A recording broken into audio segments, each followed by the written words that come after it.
Hello दोस्तों। तो आज हम फिर से रेशो की तीसरी क्लास लेके आए हैं। आइए देखते हैं आज का पहला क्वेश्चन। धनराशि 9300 को ABCD में वितरित किया गया यदि A ratio B ratio A ratio B ratio C ratio D में दिया हुआ है तो C का हिस्सा कितना।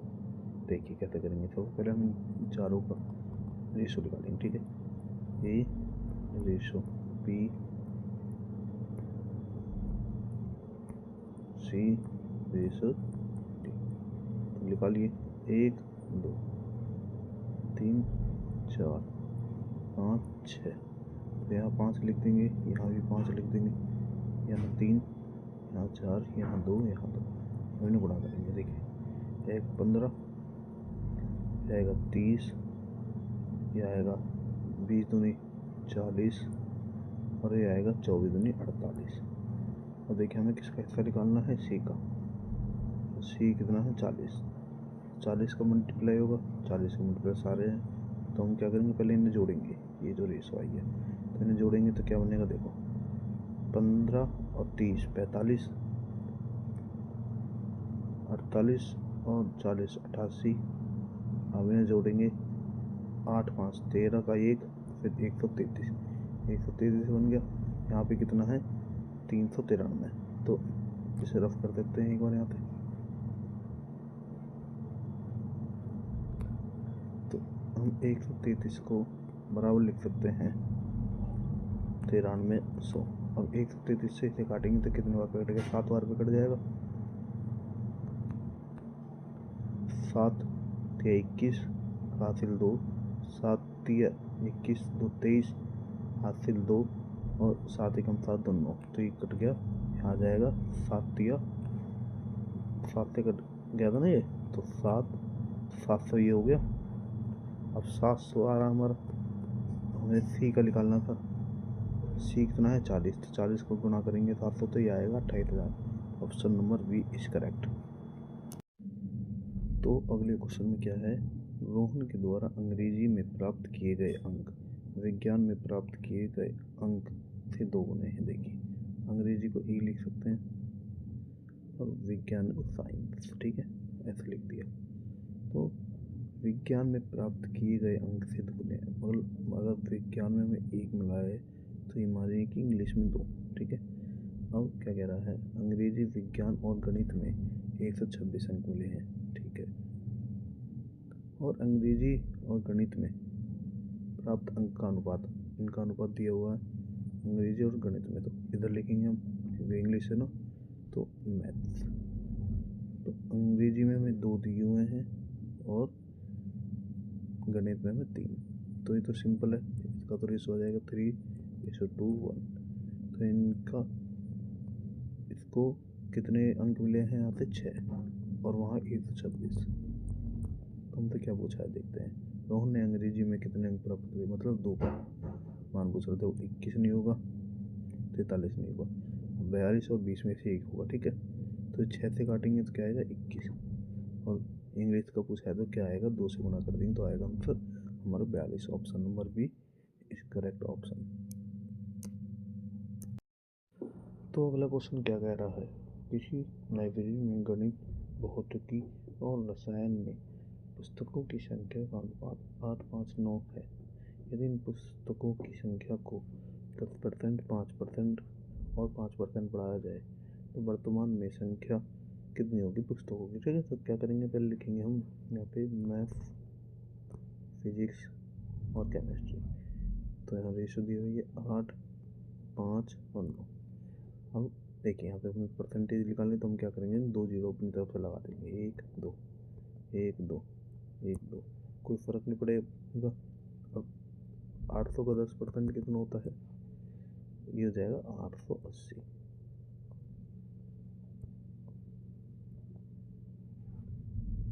800 का 10% हो जाएगा हमारा 880। 500 का 5% होता है 25, 525 ही हो गया। 900 का 5% होता है 45, तो इसे जोड़ देंगे 945 ही हो गया। ठीक है, अब देखिए इसमें से हमको मैं 5 को मैंने 5 से काटेंगे 5 से 8 से काटेंगे तो आएगा 5 एकम 5 बचेगा 3, 5 सत्ते 35 बचेगा फिर 3 और 5 6 30। तो हमारा देखिए 176 वाला सिर्फ एक ऑप्शन है सी, हमारा आंसर तो आ गया। फिर इसे काटेंगे हम 5 एकम 5 फिर 0 5 5 25 105 भी आ गया। फिर इसे 5 से काटेंगे 5 एकम 5 5 एकम 5 फिर बचेगा 4, फिर 5 एकम 5 5 40 फिर 4 बचेगा फिर 9 आ जाएगा। तो 189 option number C is correct option. तो अगले क्वेश्चन में दिया हुआ है यदि ABC का आय का अनुपात वर्ष 2018 में 235 था, 2019 में उनकी आय 10%, 15%, 20% बढ़ी। यदि वर्ष 2020 में केवल एक ही आय 20% बढ़ी तो उनकी आय का अनुपात क्या होगा, उनकी वर्तमान आय का। ठीक है, तो कैसे करेंगे देखो। तो सबसे पहले हमें रेशो दी है 2 3 और 5, इनमें क्या करेंगे 2 0 के अंतर लगा लेंगे। ठीक है, अब 200 का 10% 20 होता है तो ये हो जाएगा 220। अब 300 का 15% तो 45, तो ये हो जाएगा 345 और 500 का 20% होता है 100, तो ये हो जाएगा 600। ठीक है, अब 2020 में एक ही आय बढ़ी है फिर 20%, तो 220 का 20% होगा 44, तो इसे जोड़ेंगे तो ये हो जाएगा 264। और इनकी आय ऐसी की ऐसी आई तो लिख दो 345 और ये 600। अब हमें इसमें देखना है क्या कुछ कॉमन है, 3 3 से ये तीनों कट जाएंगे तो क्या आएगा 3 एकम 3 3 अट्ठे 24, तो 8 हासिल 2 फिर 3 अट्ठे 24। ठीक है, तो हमारा 88 सिर्फ एक ऑप्शन है, ऑप्शन नंबर बी। फिर आगे देखेंगे 3 एकम 3 फिर बचेगा 4 3 एकम 3 फिर 15 3 पंजे 115 आ गया, फिर ये 200 से कट जाएगा। हमारा option number B is correct. तो अगले क्वेश्चन में कह रहा है 4 संख्याएं 7 5 3 2 के अनुपात में है, इन संख्याओं का योग 68 है, पहली और चौथी संख्या का योग कितना होगा। तो पहली और चौथी संख्या हमारी कितनी है 7 और 2, 7 और 2 कितने होते हैं 9। तो पहले तो हम 9 से चेक करेंगे कौन सी संख्या कट रही कौन सी नहीं। 24 9 से नहीं कट रही, 36 कट जाएगी, 32 नहीं कटती, 48 नहीं कटती, तो हमारा आंसर तो वैसे आ गया 36। पर हम करेंगे इसे देखो, अगर 2 ऑप्शन होते तो पहले हम क्या करेंगे इन सबको जोड़ेंगे 7 5 12 और 5 17, ये कितना दिया हुआ है 68, 68 बराबर 17, एक की वैल्यू निकालेंगे यहाँ से 68 बटे 17, तो हमारा ये हो जाएगा हमारा 17 चौक 68 4।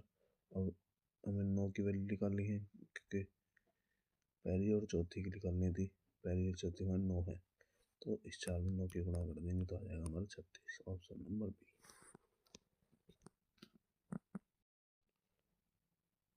तो अगला क्वेश्चन है दो संख्याओं का अनुपात 5:6 है, यदि उनका गुणनफल 1920 है तो दोनों संख्या का योग। देखो इस क्वेश्चन में हमें क्या करना है, इस क्वेश्चन में हम डायरेक्ट मल्टीप्लाई नहीं करेंगे, हम क्या करेंगे ना 5a और 6a मानेंगे। ठीक है, और इन्हें गुणा हमें करना पड़ेगा क्योंकि यहाँ गुणनफल दिया हुआ है, तो क्या आएगा देखो 30a²।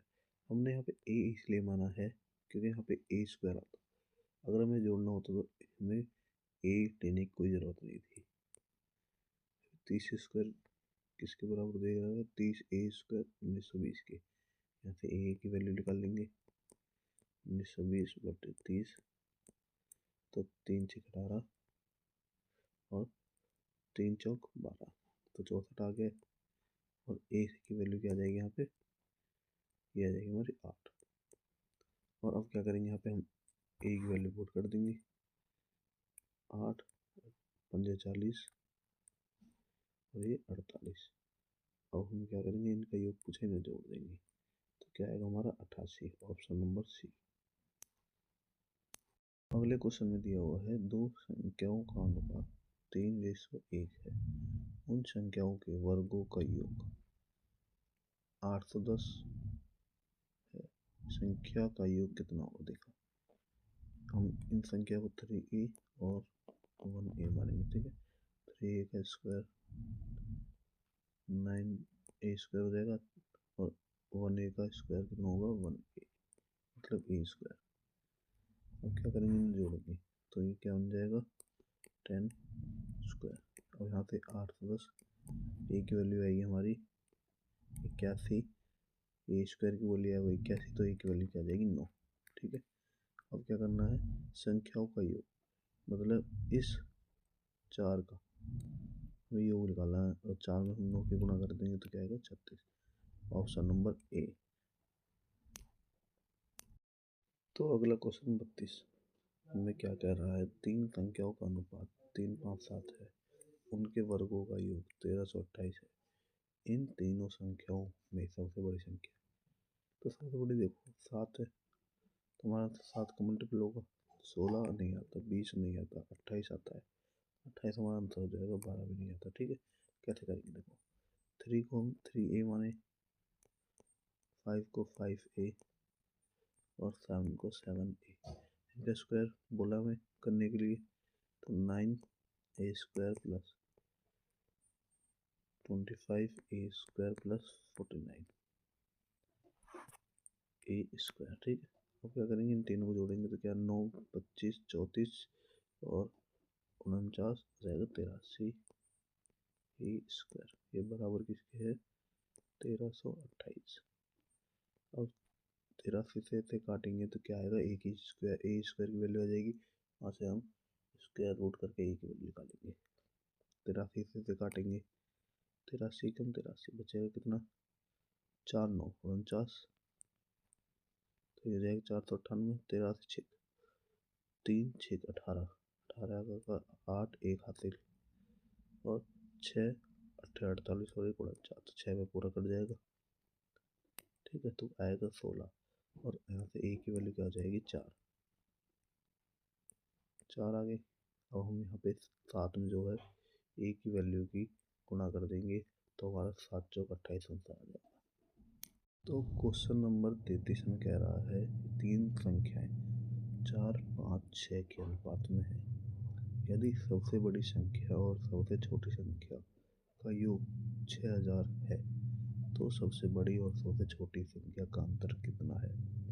तो सबसे पहले देखो, सबसे बड़ी संख्या हमारी 6 है, सबसे छोटी 4, तो इन जोड़ों के दोनों को जोड़ेंगे तो क्या हो जाएगा? 10। ये बराबर किसके है? 6000, ठीक है। क्योंकि क्वेश्चन में बोला है ना कि सबसे बड़ी और सबसे छोटी संख्या का योग 6000 है, तो हमारा कितना है? 10, उसका क्या है? 6000। तो यहाँ से 1 की वैल्यू आ जाएगी तो क्या आएगी? 600। अब इसने क्या पूछा है? सबसे बड़ी और सबसे छोटी संख्या का अंतर। तो देखो, 4 में से 6 गए तो आएगा 2, क्या आएगा? 2। तो यहाँ से हम क्या करेंगे? इसमें 2 की गुणा करेंगे तो हमारा आंसर क्या आ जाएगा? 1200, ऑप्शन नंबर डी। तो क्वेश्चन नंबर 34 में कह रहा है यदि 2 वर्गों के क्षेत्रफल का अनुपात 4:9 है तो उनकी संगत भुजाओं का अनुपात कितना है? देखिए, वर्गों का क्षेत्रफल का एरिया मतलब क्षेत्रफल मतलब एरिया, और वर्गों का मतलब स्क्वायर, स्क्वायर का एरिया होता है हमारा ए स्क्वायर, ठीक है। ए स्क्वायर, तो हमें यहाँ पे ए स्क्वायर की वैल्यू दे रखी है, एक है A1 किस A1 स्क्वायर हमें दे रखा है 4 और A2 स्क्वायर दे रखा है हमें 9, तो 4 और 9, तो इनका स्क्वायर रूट करेंगे तो A1 और A2 आ जाएगा हमारा, क्या आएगा? 2/3। यही हमारा आंसर हो जाएगा, option number C is correct. तो 35 नंबर क्वेश्चन आज का लास्ट क्वेश्चन है। तो इसमें क्या दिया हुआ है? यदि 2 घनों का आयतन, घन मतलब क्यूब्स का वॉल्यूम का अनुपात 64:83 है तो दोनों घनों की भुजाओं का अनुपात कितना है? ठीक है। तो कैसे करेंगे? वॉल्यूम होता है हमारा ए क्यूब, ए क्यूब। अब इनमें हम क्यूब रूट करेंगे तो इसकी क्यूब रूट करेंगे तो क्या आएगा 4, और इसकी क्यूब रूट करेंगे तो कितना आएगा 7, क्योंकि 7 सत्ते उड़ान 4 सत्ते, ठीक है 343। तो हमारा 4 जो कि ऑप्शन नंबर बी है is correct option. I hope सबको अच्छी लगी हो। अगर अच्छी लगी तो लाइक करें, शेयर करें, सब्सक्राइब करें, और मिलते हैं कल की वीडियो में। धन्यवाद।